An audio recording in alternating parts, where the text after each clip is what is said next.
Ayan, naka-zoom in na tayo. Ayan yung palibot po dito. So, nadagdagan na yung mga ano nila dyan, no? Yung mga satellite station tsaka yung mga barracks. Nilagyan na rin ng bubong. At maya maya pupunta tayo dun sa unahan. Meron nakapaskil dun na tarpaulin. Ito ata yung sa earth bowling, no? Kung saan yung mga nakikita natin mga puno dyan, yung mga maliliit na pwede pang ilipat. Ayun yung earth bowling nila. Sinimulan ko to, walang naniniwala sa paligid ko. Ano? Happy Sunday po sa lahat ng mga viewers at sa lahat ng mga kasikap sa buong mundo. Dito po tayo ngayon sa kaba ng EDSA northbound. Patungo po tayo dyan sa Quezon Avenue flyover. So ngayon nga mga kasikap ay araw ng linggo, ika-24 na po ng Marso taong 2024 at alas 12 na nga po ng katanghalian. Pupunan po natin ang update ngayon yung Quezon Avenue Station ng Metro Manila Subway Project CP102 at titingnan natin kung ano na yung latest na progreso na ginagawa nila dyan. So wag na po natin patagalin to. Tara, let's go! Ito lang kasi mga kasikap yung magandang pagkakataon. Araw po ng linggo na nakakapwesto tayo dito sa taas ng flyover. No? Kasi pag dito tayo sa baba, hindi natin mauna ng medyo malawak nakuha dito sa subway. Di makita yung ibang parte at limitado ang ating video na ipapakita. So maganda pumesto dito sa flyover para naka-wide. So ito po yung P2P bus station sa kaliwa at MRT3 station Quezon Avenue dito nakatik sa ating harapan. Ito yung mga establishment na malapit sa kanya, subway. Dito sa kanan, ito po yung Centris Station. Tapos doon naman sa likuran na bahagi na itong Centris, ayun naman yung hypermarket. At nandito na nga tayo sa Quezon Avenue flyover. Ayan yung footbridge, tawiran patungo doon. Ayan, yung malawak na yan dito sa kanan, ayan na po yung subway, Quezon Avenue Station. So nagkakaroon na sila ng pagbabakod dyan, kita naman natin, no? Ayan yung rib type na kulay gray, yung bakod na ginagawa nila dyan. So dito muna tayo hihinton. Nandito po tayo sa taas ng flyover. Ito po yung viaduct ng MRT3 sa kaliwa. Ayan yung Abida Towers, no? Dito sa baba, ito yung mga galing dito sa City Hall. Ayan. Pakanan yan, diretso EDSA.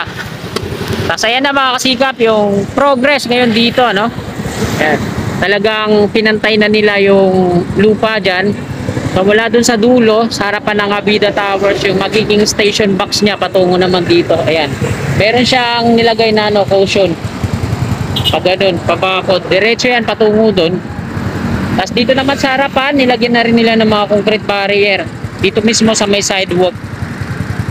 Meron na silang mga heavy equipment dyan, kagaya ng mga ayan, yung mga excavator. Wala na dito yung crane na nakita ko nung nakaraan. At dito nga sa part na yan, nagbabakod na sila. Kulay gray. Hanggang doon, ayun o. Rib type yung ginamit na yero dyan. Ito yung footbridge, tawiran patungo doon sa hypermarket at Centris Station.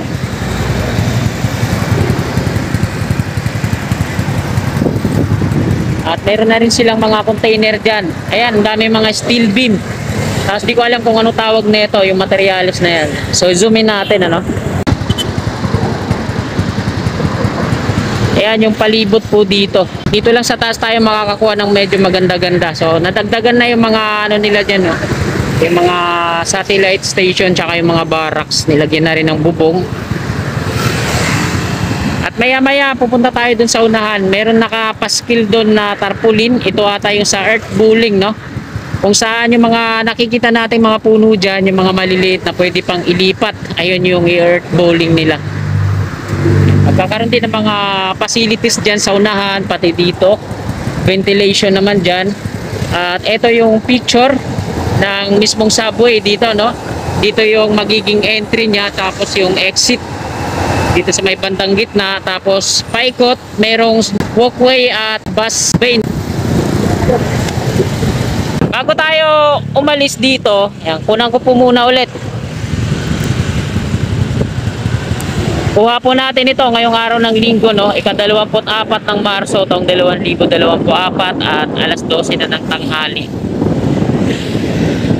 Ayan yung mga nagtatayugang mga condominium, no? Avida Towers po yan. Tapos Ayala lang dito. Tapos Landmark Trinoma sa unahan at SM North Edge na naman doon. So diretso na tayo.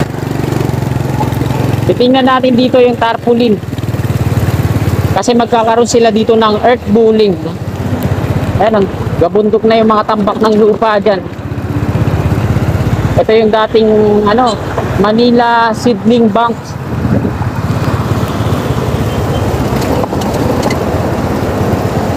Ito yung harap ng Avida Towers.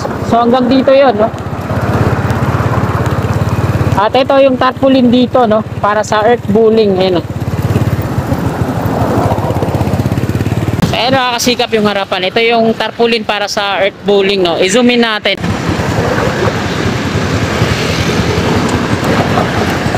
So ayan yan. Hanggang dito po yung station box ng subway. Ayan yung merong caution patungo doon. So galing tayo doon kanina. Ayan, abot yan hanggang dito yung station box ng subway. Ito tarpaulin. At ayan yung mga puno na earth bulling, no? At diretso na tayo doon.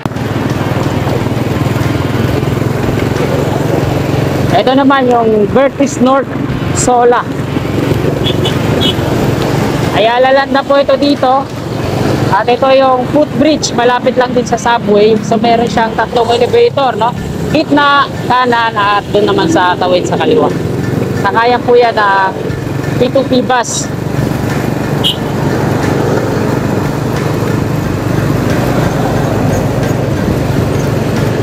So ito naman yung Soler North Resort. Ayan, napakaganda po yan. LED po yan.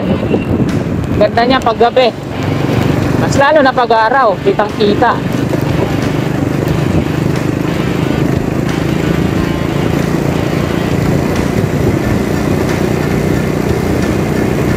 At nandito na tayo mga kasingkap sa Landmark Trinoma. Yan, sa mga kasigap natin na matagal-tagal nang hindi nakakapasyal dito, ano po yung Landmark Trinoma. Gusto nyo pumunta dito, mag P2P bus kayo, harapan lang siya ng North Avenue P2P bus station. At ito naman yung MRT3 station. Tagos yan dito sa kanan yung MRT3 papasok dun sa Landmark. At mula naman dito, ayan yung viaduct ng Unified Grand Central Common Station. Patungo dito yan sa likuran natin, MRT3.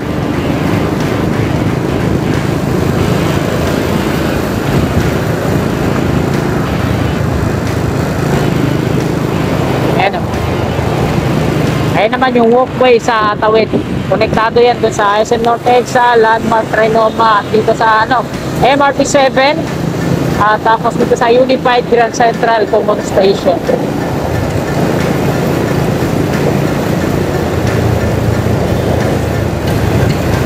Mula dyan sa Unified, diretso naman yan dito sa harapan ng SM Annex, yung viaduct niya. Ito. At mayroon pa nga isang steel box girder na hindi pa na-install dyan sa harapan ng SM North Edsa. Ayan, naka-standby.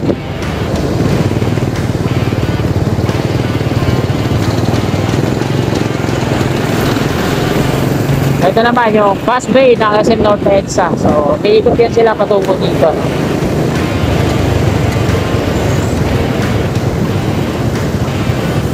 Diyan sila lumalabas. Ayan naman yung SM Annex. So, ito yung mga steel box portal beam. Bali 5 portal to dito, hilera patungo doon. Mula dito sa kanan hanggang dito sa gitna. Viaduct ilalim ng LRT1. At meron pa nga 3 steel box girders na hindi pa na ikukumpleto dito. Bilang na nga yung isa na nandun sa harapan ng SM North Edsa. Ito na po yung dulo ng SM Annex. At meron din siyang U-turn slot dito. Kung makapabalik naman doon sa southbound. Ito yung laging nagta-traffic. U-turn slot dito. At dahil nga linggo ngayon, medyo kakonti lang yung mga sasakyan ngayon dito sa EDSA. Hindi tayo gaano nata-traffic.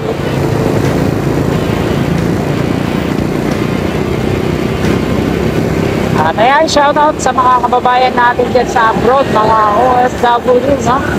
Na matagal-tagal na panahon na rin natin din sila nakakadalaw dito sa Pilipinas. At marami mga bagay-bagay na nangyari dito na hindi na nila natutunghayan sa pamamagitan ng pagbablog natin. Ito, medyo na ipapakita natin sa kanila na ito na pala yung tsura dati nila lugar na pinupuntahan kagaya dito sa EDSA. Dami na pong nagbago, no?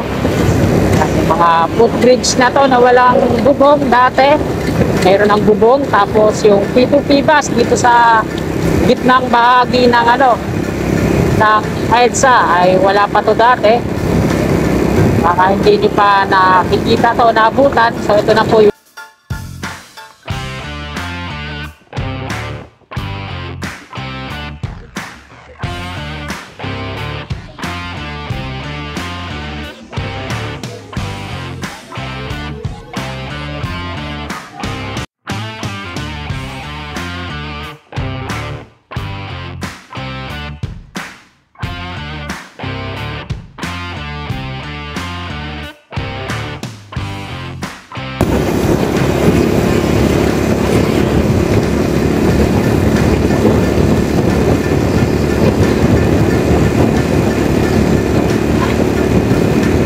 dito na tayo sa Royal. Kapilantes po dito sa Royal. Ayan. Hindi naman kalakihan. Harapan lang to ng Kaingin P2P bus station. Gusto nyo magpunta dito at wala kayong sasakyan, dito kayo sa Kaingin bababa. Harapan lang. Landers. Ito po yung bus bay, no? P2P bus. Daanan ng P2P bus sa ating kaliwa. Meron siya mga reflectorized markings. Ito yung nagsisilbing tanglaw pag gabi. Pag nailawan po yan, lumiliwanag po yan. Para maiwasan yung aksidente. Mga kasikat natin yung motorista na babangga dito.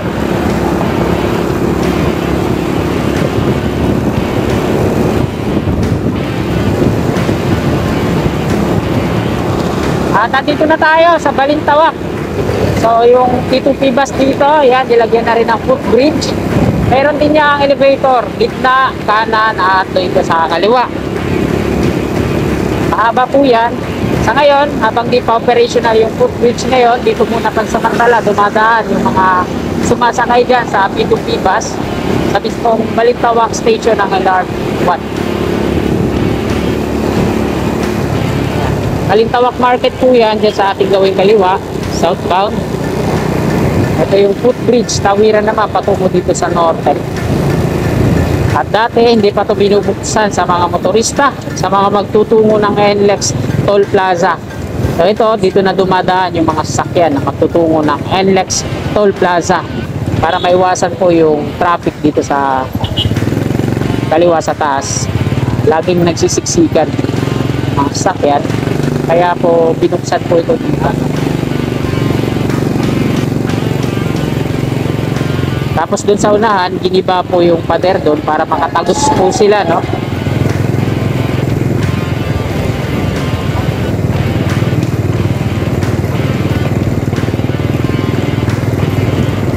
At ayan naman po yung Skyway Stage 3, no? Section 5 mula dito sa Cloverleaf, Balintawak, patungo yan doon sa NLEX Footbridge, yung pinakadulo ng Skyway, at doon din naman ang umpisa ng NALEX. Yan sa ating gawing kaliwa.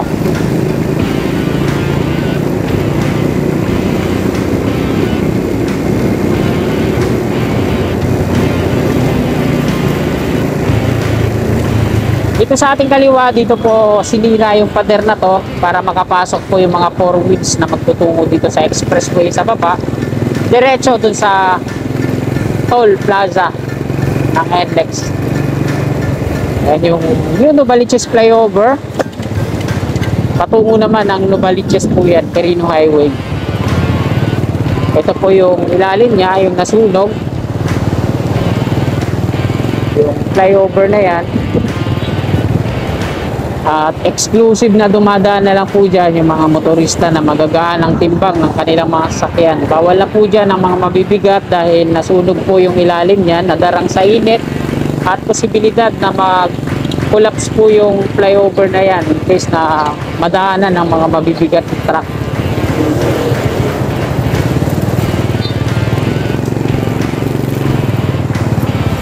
At ayan mga kasikap, dito na po nagtatapos sa ating update ngayong araw ng linggo.